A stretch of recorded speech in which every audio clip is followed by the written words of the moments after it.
Ang celebrity na si Leia ay nagbalat kayo bilang isang buntis at tumayo sa isang mataong sulok ng kalye, humihingi ng pagkain.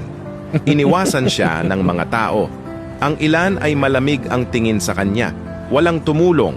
Hanggang sa kinagabihan ay lumapit ang isang palaboy na nagngangalang Mano na may bitbit na supot ng basura. Itong 20 pesos ko lang. Sana ay makatulong sa iyo. Pero paano naman ikaw? Huwag kang mag-alala. Ang Diyos ang bahala sa akin.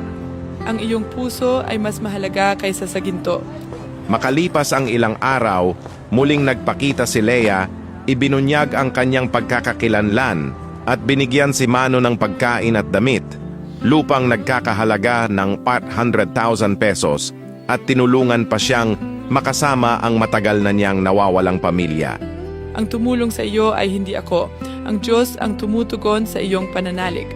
Sinabi ni Jesus, mapapalad ang mga mahabagin sapagkat sila'y kahahabagan.